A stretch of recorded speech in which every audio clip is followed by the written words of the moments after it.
अस्सलाम वालेकुम स्टूडेंट्स। आज हम लेक्चर सीरीज शुरू कर रहे हैं प्योर मैथ का subject matrix spaces and topological spaces. तो आज इसका फर्स्ट लेक्चर हम स्टार्ट करेंगे क्योंकि लॉकडाउन की वजह से काफ़ी स्टूडेंट्स को प्रॉब्लम हो रहे थे। तो आज मैंने इसलिए पहला लेक्चर मैट्रिक्स स्पेसेस पे हम पहले इस कोर्स को डील करेंगे और इसकी डेफिनेशन, इसके बेसिक कंसेप्ट्स उसको देखेंगे। उसके बाद हम टोपोलॉजिकल स्पेसेस की तरफ जाएंगे। तो आज पहला जो टॉपिक है वो मैट्रिक्स स्पेसेस होता क्या है, उसकी डेफिनेशन है और उसकी कुछ एग्जांपल है आज पहले लेक्चर में करते हैं। तो मज़ीद इसके बाद भी जो लेक्चर्स होंगे वो डेली बेसिस पे एक लेक्चर 10 मिनट का अपलोड हुआ करेगा मैट्रिक्स स्पेसेस का। तो हम अपने टॉपिक की तरफ आते हैं कि टाइम थोड़ा है। तो इसकी डेफिनेशन देखते हैं। Let x be the non empty set, पहली condition, and let R set of real numbers, a function, एक फंक्शन हो और वो ऐसे सेट पे हो जो नॉन एम्प्टी हो और वो क्या है, और दूसरी बात वो सेट ऑफ रियल नंबर्स हो। तो एक्स पे एक फंक्शन डिफाइन हो कि डी मैट्रिक के लिए यूज करते हैं मोस्टली, आप कोई और भी लिख सकते हैं यहाँ पे D x cross x, x कुछ भी हो सकता है, वो रियल नंबर्स हो सकते हैं और कॉम्प्लेक्स नंबर्स हो सकते हैं, ये कोई मैटर नहीं करता। हम डेफिनेशन जनरल देखेंगे। And d metric x cross x से रियल नंबर्स पे is said to be the metric if, वो मैट्रिक कहलाएगा, ये वाला मैट्रिक एक फंक्शन जो है वो मैट्रिक कहलाएगा कब, जब वो if it satisfy the following axioms, जब वो कुछ प्रॉपर्टीज को फुलफिल करेगा उसके बाद फिर हम बताएंगे कि वो एक मैट्रिक है और किस सेट पे है, एक्स पे है, वाई पे, जो भी हमारा कंसर्न होगा। तो सबसे पहले हम देखेंगे कि जो सारे वेरिएबल्स यूज हो रहे हैं यहाँ पे एक्स, जो नंबर पॉइंट लेने वो किससे है, एक्स से, ठीक है। तो पहली प्रॉपर्टी ये है M1 से, इसे मैं नोट कर रहा हूँ। तो ये क्या हो, d of x y greater than is equal to 0।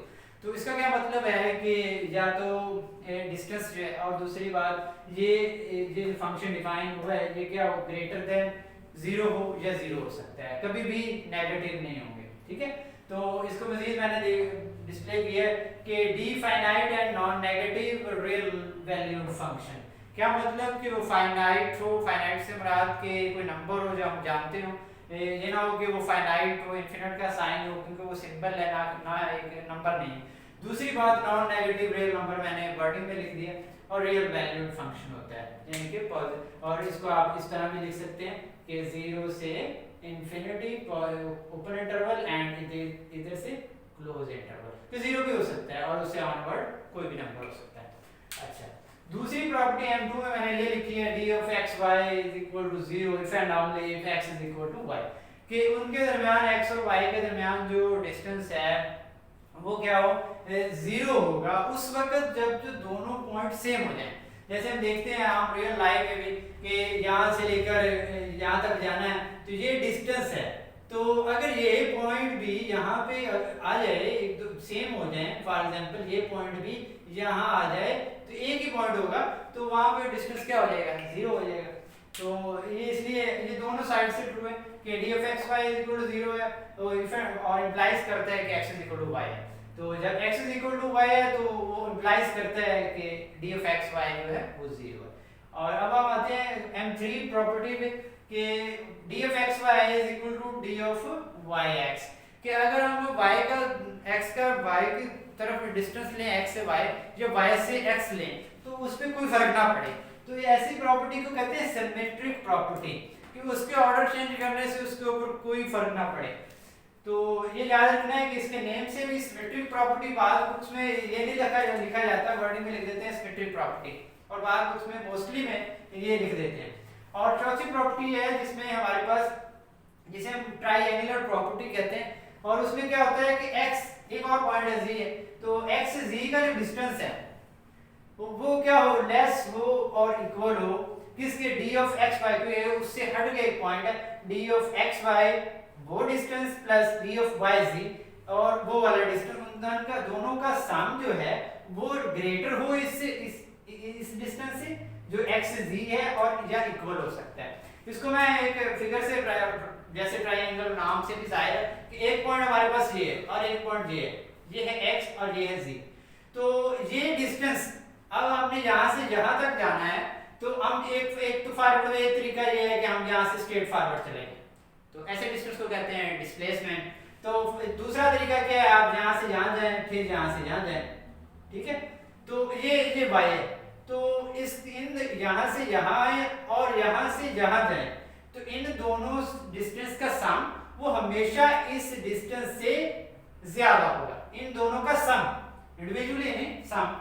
लेकिन ये तो होगी ग्रेटर वाली कंडीशन, और इक्वल तब होगा जब ये वाला पॉइंट इस पॉइंट के साथ डायरेक्टली ज्वाइन हो, कोई यानी कि कर्व टाइप ना हो, सीधी स्ट्रेट लाइन के साथ ज्वाइन हो। फॉर एग्जांपल जैसे हम बता सकते हैं कि डिस्टेंस हो उसके डिस्प्लेसमेंट, और ये ऐसे जो जिस तरह जाते हैं किसी भी तरफ से भी आए तो ऐसे डिस्टेंस को हम क्या कहते हैं, डिस्टेंस है, फासला है, और फासला जो है वो ज्यादा हो सकता है। डिस्प्लेसमेंट हमेशा दो पॉइंट्स पर कम से कम मिनिमम जो डिस्टेंस है उसे हम डिस्प्लेसमेंट बोलते हैं। तो ये स्पेशल केस है डिस्टेंस का।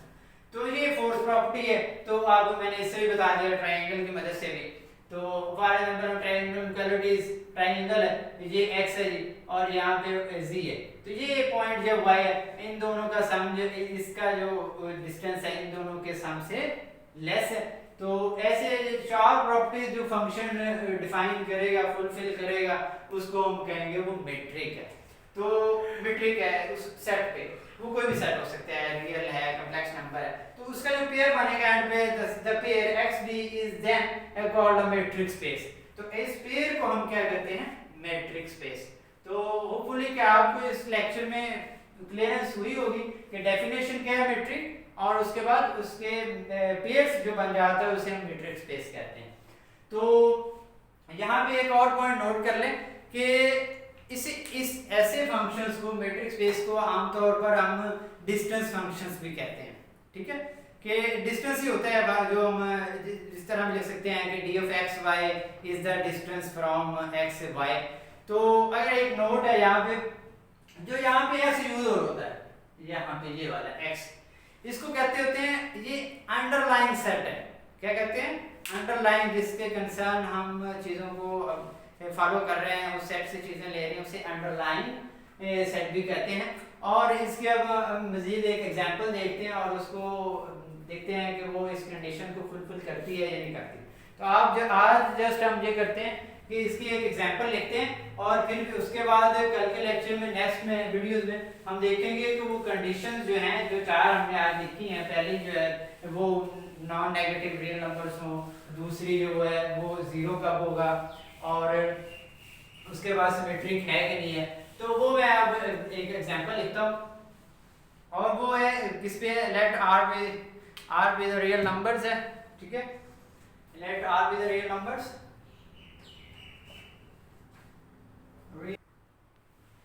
हाँ जी सर, स्टूडेंट्स हम देख रहे थे कि इसकी एग्जांपल क्या होगी। हमने डेफिनेशन को देखा और उसकी कंडीशंस को देखा, तो अब हम इसकी एग्जांपल की तरफ आते हैं कि इसकी एग्जांपल क्या है। तो डेफिनेशन से पहले स्टार्ट करते हैं कि let R be the real numbers.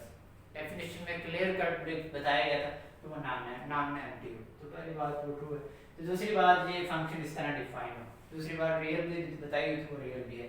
तो और ये भी बता दिया गया डी आर क्रॉस आर से आर पर मैप हो रहा है। तो डिफाइन कैसे किया है, पहले ये मकसद है इस पूरी जो गेम का जो एक कहते हैं ना वो है, वो मुझे इस पे डिफाइन किया है हमने, d of x y is equal to x minus y का mod.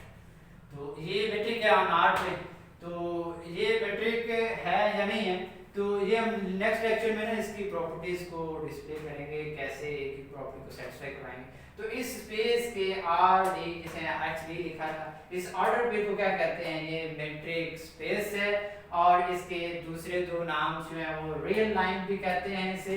Matric space is called a real line and also called metric space on R is a usual metric। तो आज का लेक्चर हम यहाँ पे एंड करते हैं, next lecture में हम देखेंगे इसकी प्रॉपर्टी को सेटिस्फाई कराएंगे। अल्लाह हाफिज़।